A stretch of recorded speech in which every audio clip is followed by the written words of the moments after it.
A gente vai conversar agora com a Carla Domingues, que é epidemiologista e ex-coordenadora do Programa Nacional de Imunizações. Eu agradeço a sua participação aqui conosco. E baseado na sua experiência, a gente vai ficar sem vacinas? Vamos ter que paralisar a vacinação? Boa tarde.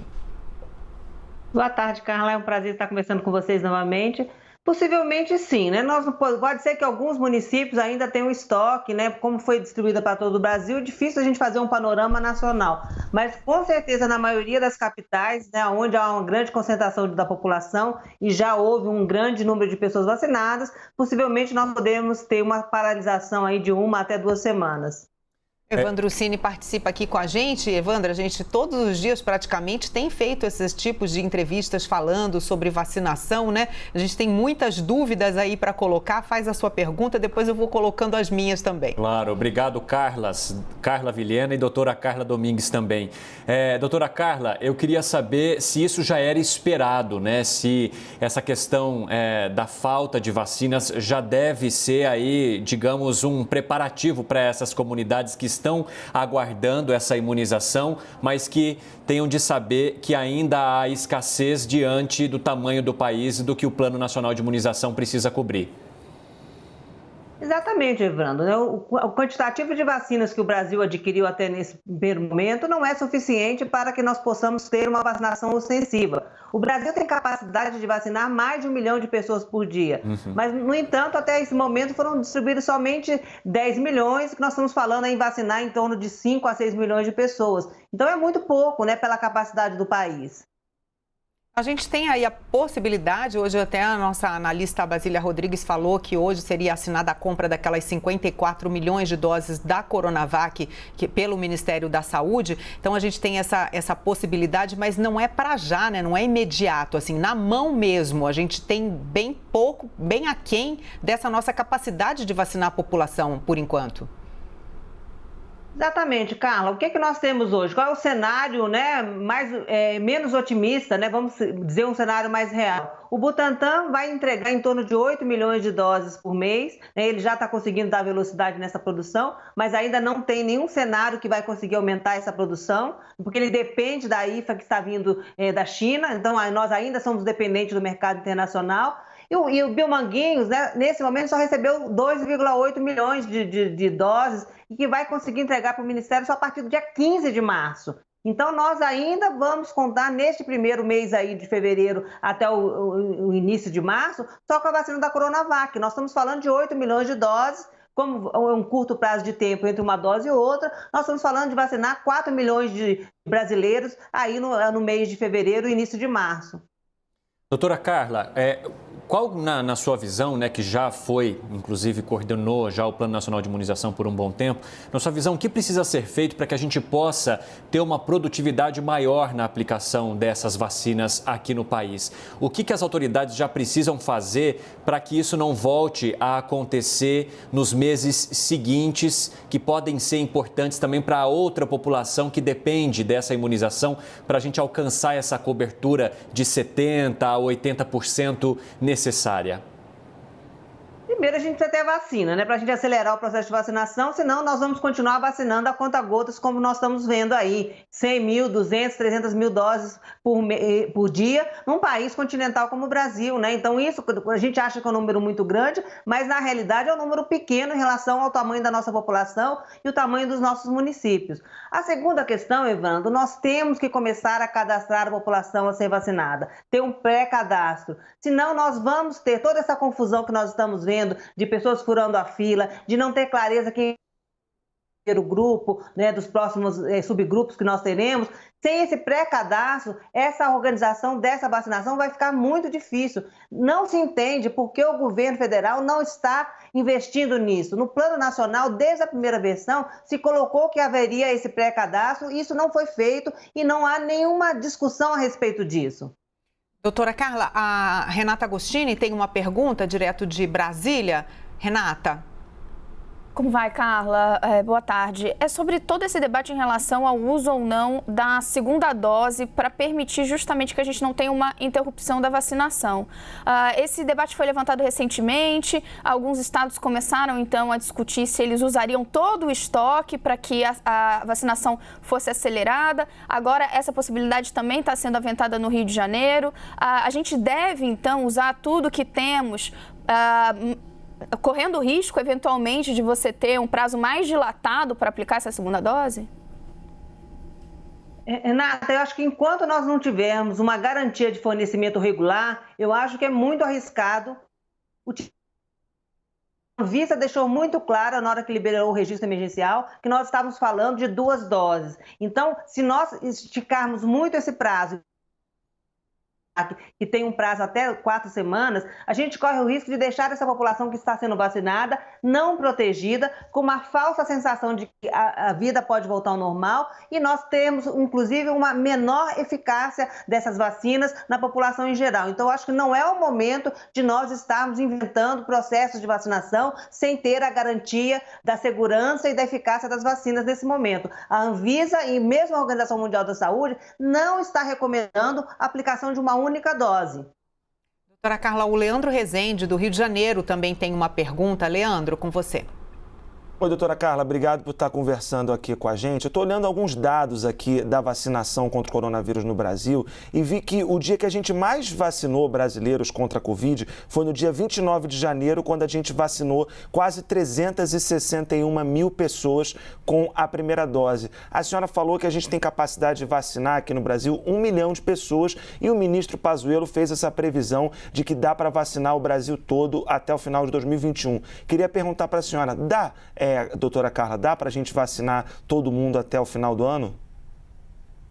Se o Ministério da Saúde adquirir mais vacinas e nós tivermos mais fornecedores, eu não tenho dúvida que isso é possível. Agora, só contar com a vacina de Biomanguinhos e do Butantan, eu acredito que é uma meta muito ousada. Nós estamos vendo a dependência desses laboratórios de receberem a IFA dos seus parceiros, né, internacionais. Nós ainda teremos um processo de produção nacional que ainda nem sequer começou, que ainda vai ter que passar por toda uma validação, que possivelmente vai ter atraso, porque a gente sabe que é um processo complexo. Então, eu acho que é uma meta muito ousada se o Brasil não investir na compra de novas vacinas de outros produtores. Nós temos outros produtores que estão com interesse de vender para o Brasil e a gente não entende por que esses negócios não estão sendo firmados. A senhora, então, afirmou que não foi feito o pré-cadastro, que essas compras não estão ainda certas, né? A gente está aí esperando que haja também a vinda, por exemplo, de outras vacinas, como a Sputnik V, outras também, como a Pfizer, que já entrou em contato até com o Ministério da Saúde, não obteve resposta. Estamos aguardando algo acontecer. A gente está já em fevereiro, metade de fevereiro, e para vacinar toda a população, vamos supor que sejam 150 milhões de pessoas aptas a receber a vacina, né, por baixo aí, a gente teria 2 doses, 300 milhões de doses, praticamente 1 milhão por dia até o fim do ano. Ou seja, essa promessa de vacinar a população brasileira até o fim do ano, que fez o ministro Pazuello ontem lá no Senado, o que a senhora tem a dizer sobre isso? Eu acho que, assim, de novo, eu insisto na questão de uma meta ousada se você não tem produto já garantido no nosso país, né? Você contar somente com Biomanguinhos e com Butantan, eu acho que essa meta não será cumprida, né? Eu também escutei o ministro falando, né, da dificuldade de comprar da Pfizer, que seria muito pouco adquirir 2 milhões. Como seria muito pouco se essas vacinas poderiam ser utilizadas nos grandes centros e nós poderíamos ter um maior deslocamento de vacinas para a região norte, da vacina da AstraZeneca, da Coronavac, e nós aceleraríamos a vacinação numa região que está tendo uma enorme carga da doença, os serviços de saúde esgotados e principalmente com uma variante nova do coronavírus, que pode se espalhar para o resto do país. Então, se nós tivéssemos esses 2 milhões da vacina da Pfizer aqui, faria sim uma grande diferença e nós poderíamos ter uma estratégia mais ostensiva na região norte com as demais vacinas. Como se sabe, a vacina da Pfizer ela tem uma conservação mais complicada, teria que ficar realmente em grandes centros que teriam essa capacidade. A gente está com uma fila, doutora Carla, aqui de gente querendo perguntar, agora é a vez do Kenzo Matida. Vem, Kenzo. Obrigado, Carla. Doutora Carla, muito bem-vinda. Obrigado por participar aqui do Visão CNN. Eu gostaria de que a senhora esclarecesse para a gente qual é a visão que a senhora tem sobre essa medida provisória que foi aprovada no Senado na semana passada e que agora tem a orientação da Anvisa para que o presidente Jair Bolsonaro faça alguns vetos. Aquela medida provisória que fala que a Anvisa tem um prazo de 5 dias para conceder, né? Tem esse verbo na medida provisória, conceder o imunizante aqui no Brasil. É um risco grande ou não? Qual a avaliação que a senhora tem? Eu concordo, Kenzo, que é um risco grande, sim. Nós temos uma agência reguladora que é reconhecida internacionalmente pela sua capacidade técnica. Nós acompanhamos, né, em tempo real a liberação dos registros emergenciais, tanto da vacina da Coronavac quanto da AstraZeneca, que nós vimos a seriedade como a equipe técnica trabalha. Abrir mão disso significa abrir mão da segurança dos produtos ofertados no nosso país. Eu acho que não é papel do Congresso fazer essa definição. A Anvisa já flexibilizou esse registro, já disse que não vai mais exigir os estudos clínicos no nosso país. O que a gente precisa é isso, que a Anvisa reveja seus protocolos à luz das novas evidências e não que o Congresso intervenha na Anvisa. Isso é um risco muito grande no nosso país. Evandro Cini. Doutora Carla, a senhora falou sobre a gente depender de insumos que vêm de outros países, a maioria deles da China e da Índia. Eu queria saber se está faltando algum tipo de eficiência das autoridades para articular a vinda ou negociar a vinda desses insumos e se isso poderia mudar para as próximas levas, para que a gente tenha, então, um invase maior aqui nos nossos institutos, tanto o Butantan quanto a Fiocruz. Evandro, nós não temos clareza de qual foi exatamente o motivo que fez com que houvesse esses atrasos. Parece que foi uma questão política, né? Por toda a questão do posicionamento do governo federal em relação à China, que houve, parece, uma represália. Isso é uma suposição, né? Mas parece que isso que aconteceu. Precisamos melhorar as relações dos dois países, fazer com que realmente o governo pense que isso é uma questão de Estado, né, que possa ter uma relação com a China para garantir que não haja mais nenhum atraso. Se cada vez que nós tivermos que entregar o IFA haja esse atraso, isso vai postergar cada vez mais a nossa vacinação. Então, essa relação comercial precisa ser estabelecida o mais rápido possível e é preciso que o governo federal tenha uma ação de Estado e garanta esse fornecimento regular. Renata? Doutora Carla, a gente tem um debate no momento sobre a necessidade de se intensificar a vacinação em regiões que estão com uma crise mais aguda. É o caso da região norte, mais especificamente do estado do Amazonas. Tem deputado do estado que está pleiteando esse reforço na vacinação lá, o governo do estado já pediu, governadores vizinhos ao Amazonas também estão preocupados em se informarem uma espécie de barreira sanitária e esses esforços passariam pelo reforço à vacinação no estado. Então, ali um pedido de o envio de 1 milhão de doses. Esse tipo de estratégia, ela vale a pena? Ou seja, se direcionar um número maior de vacinas numa região em que se tem, por exemplo, esse avanço da segunda onda? Lembrando, Renata, que temos o Acre também entrando em colapso, que a gente deu aqui ontem no Visão CNN, o sistema de saúde totalmente já em falência. Renata, nós já fizemos isso no passado. Se a gente olhar a história do Programa Nacional de Imunizações, nas campanhas de vacinação contra a gripe, sempre que houve um maior número de óbitos em localidades específicas, a vacinação de influenza começou nessas localidades, justamente para que a gente pudesse evitar esse aumento, né, de óbitos. Então, eu acredito que sim, essa é uma estratégia importante, principalmente pelo esgotamento do serviço de saúde, por nós estamos assistindo essas cenas tristes de verem brasileiros morrendo por falta de oxigênio e por falta de assistência médica. Nós vimos o exemplo de Israel, onde rapidamente vacinando a população idosa, já tem uma diminuição drástica do número de casos nessa população. Por que não olharmos para esses exemplos e aplicarmos no nosso Brasil, né, nessa região que está tão afetada? E nós temos que lembrar que a região norte tem uma nova cepa e que ela é mais agressiva e que possivelmente pode ser esse fator desse aumento de mortalidade de casos graves.